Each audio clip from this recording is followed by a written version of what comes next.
Although a royal consort rarely holds any official power, they often wield an impressive amount of influence. In fact, these husbands and wives of queens and kings have often helped steer the course of history, and these were the most powerful of all. Few women better exemplify the mama grizzly archetype than the Celtic queen consort Boadicea, who lived in the 1st century AD. Married to King Prasutagus of the Iceni at the age of 18, Boadicea reigned as queen in northern Norfolk. The couple had 2 teenage daughters but no male heir, which helped spur the Romans into annexing their land after the king's death in 60 AD.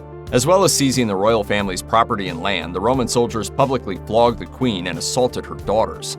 After that, the Celtic queen swore vengeance on the Romans. The historian Tacitus recorded her threat as, "Nothing is safe from Roman pride and arrogance. They will deface the sacred and will deflower our virgins. Win the battle or perish. That is what I, a woman, will do." True to her word, Boadicea led over 200,000 troops against the Romans, sacking a number of their cities and displaying the heads of her enemies as chariot trophies. Tacitus claims that Boadicea's troops massacred both Romans and Brittonic collaborators, with an estimated death toll of between 70,000 and 80,000. Ultimately, however, Boadicea's war of vengeance was doomed to failure. She was eventually defeated in battle by the Roman governor Gaius Suetonius Paulinus and died soon thereafter. When Emma of Normandy married the Anglo-Saxon monarch Ethelred the Unready in 1002, England had endured 2 decades of Viking attacks. Despite this ever-encroaching threat, however, the king and his consort managed to have 3 children together. By the first decade of the 11th century, the Scandinavian invasions had picked up in pace. In 1013, during the invasion of Svein Forkbeard, Ethelred, Emma, and the royal children fled into exile. After Svein's sudden death in 1014, his son Canute the Great succeeded him, and by 1016 had successfully consolidated his rule over England. How Canute and Emma went from enemies to lovers may never be known, but we do know that they were married by 1017. According to contemporary sources, their unlikely union blossomed into one of mutual respect and even affection. After 1020, court documents even begin to bear Emma's name, suggesting she took on an active political role as Canute's queen consort. What's more, 2 of Emma's children would go on to rule England, her son with Canute, Harthacnut of Denmark, followed by her son with Ethelred, Edward the Confessor. Few medieval royals enjoyed as much affluence and influence as Eleanor of Aquitaine. Her court at Poitiers in the 12th century proved instrumental in preserving both the romantic Arthurian legends and the ideals of courtly love. But her story began decades earlier with the death of her father, the Duke of Aquitaine, and her inheritance of 1/3 of France. As a newly minted Duchess of Aquitaine, Eleanor spent some time as Europe's most in-demand bachelorette, before the land-poor King of France arranged her marriage to his son, Louis VII.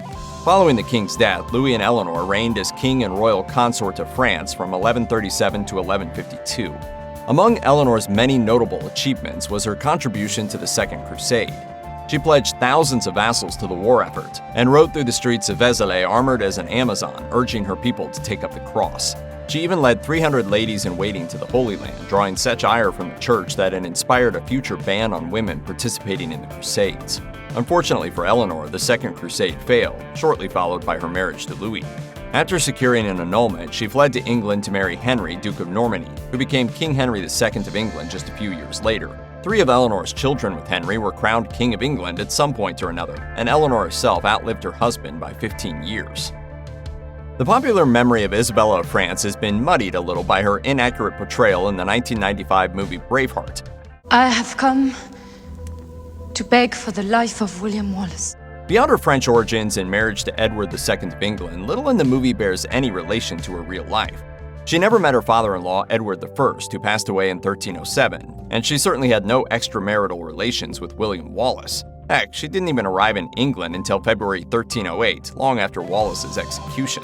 By all accounts, her marriage to Edward II was actually a happy one too, for a while at least. Everything changed for Isabella in the 1320s when a nobleman named Hugh Despenser the Younger came onto the scene, currying Edward's favor and quickly diminishing Isabella's influence at court. In retaliation, the so-called She-Wolf of France rallied an army and invaded England. There, she seized power for herself and had Despenser hanged, drawn, and quartered. Isabella then forced her husband to abdicate the throne to their 14-year-old son, who became Edward III. Because Edward hadn't come of age, however, Isabella ruled as queen regent in his stead. Edward II's ultimate fate is a mystery, but most historians assume that he was killed on Isabella's orders.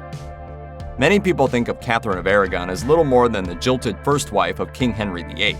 But the truth is, she represented a powerful political force in her own right, drawing on influential family ties and connections to bolster her position. The first female ambassador in European history, Catherine advised Henry VIII on a number of political matters and even served as regent for 6 months while he was off warring in France. Henry VIII eventually claimed that Catherine was incapable of producing a male heir, but historical sources indicate she conceived at least 6 times during the first decade of their marriage, including 2 miscarriages and a stillborn daughter. Of their 3 live births, only their daughter, the future Mary I, survived into adulthood. Mary, as the heir presumptive, represented a serious problem for England. No precedent yet existed for a female monarch, so Henry VIII appealed to the Pope for an annulment. He hoped that if he married his mistress Anne Boleyn, she might bear him a boy instead. Catherine argued persuasively against the annulment during the divorce proceedings. Ultimately, the Pope ruled in her favor, forcing the king to kickstart the English Reformation and split his kingdom's church from the Vatican. Meanwhile, Catherine continued to retain the esteem of the English people, including her nemesis Thomas Cromwell, who wrote of her, "But for her sex, she would have surpassed all the heroes of history." The Dutch nobleman William of Orange married his 15-year-old first cousin Mary II of England in 1677. 5 years earlier, he had risen to prominence as a Protestant hero who resisted the French occupation of the Netherlands, securing the position of Stadtholder of Holland. Then, in June 1688, a group of Protestant English politicians known as the Immortal Seven asked William to overthrow his Catholic uncle, King James II of England. In November, William successfully landed in England, leading a multinational army to overthrow Mary's father. Much of James II's army deserted for William's side, contributing to a decisive yet bloodless victory. After this so-called glorious revolution, Mary II took the throne and then installed William as joint monarch, often deferring ruling matters to him. William of Orange went on to prove himself an excellent military leader, deftly outmaneuvering his #1 enemy, France's King Louis XIV. In 1694, Mary II died suddenly from smallpox. Despite an early lack of affection in their marriage, the couple had warmed to each other over the years, and William proved inconsolable after her loss. He never remarried, spending the remainder of his days as the kingdom's sole ruler. Most historians agree that Caroline of Ansbach was one of the most influential royal spouses in history. She enjoyed incredible sway as an advisor to both her husband, King George II, and Britain's Prime Minister Sir Robert Walpole. A descendant of the House of Hohenzollern, Caroline lost her parents young, reverting to the guardianship of King Frederick I and Queen Sophia Charlotte of Prussia, who gave her a prestigious liberal education. Later in life, Queen Caroline became an avid lover of arts and history, and so surrounded herself with distinguished thinkers, including the French philosopher Voltaire. She soon became an advocate for freedom of speech and freedom of the press, and even publicly called for compassion towards the rebellious Scottish Jacobites. The Regency Act of 1728 made her regent in place of her son, Frederick, during George II's frequent absences. It was during this time that Caroline arguably wielded the most influence of all, having her say on some of the most pressing political topics of the day, including taxation, foreign affairs, and the arts. Clearly the better half to the supposedly mad King George III, Queen Charlotte generally stayed out of political matters, despite exercising considerable influence over her husband. After their wedding at St. James Palace, the happy couple settled into married life, producing 15 children, 13 of which survived into adulthood. In 1762, the family moved to Buckingham House, which later became known as Buckingham Palace. The royal couple loved fine music, even keeping Johann Christian, son of famed composer Johann Sebastian Bach, on their payroll. They also received a visit from the musical prodigy Wolfgang Amadeus Mozart, who was just 8 years old at the time. Charlotte also dabbled in amateur botany, taking a keen interest in Kew Gardens, which even today boasts the most significant collection of flora in the world. On top of all that, she also became the patron of the General Lion Inn Hospital, later renamed Queen Charlotte's Hospital in her honor, and established a handful of orphanages to help meet the needs of the community. Prince Albert and Queen Victoria's passionate marriage was the stuff of romance novels. But aside from being hopelessly in love, Albert also exercised tremendous influence over both his queen and the British Empire. On the humanitarian front, he pushed for reforms, including the abolition of child labor and the abolition of slavery. He also worked to end dueling between army officers. By the end of 1840, Prince Albert was acting as private secretary to the Queen. He encouraged her to move away from the Whig Party, taking a more apolitical approach to the monarchy than her predecessors. But his most significant areas of influence remained science, education, and the arts.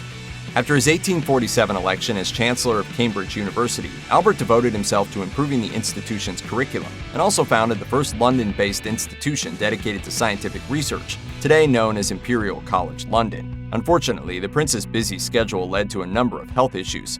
After contracting typhoid fever in 1861, he passed away at the age of 42, and Victoria remained in mourning for the rest of her life. During her lifetime, the Queen Mother Elizabeth Bowes-Lyon ranked as one of the most popular of all the royals. Devoted to the concept of the monarchy, she helped the royal family weather many storms, including the abdication that put her husband, King George VI, on the throne.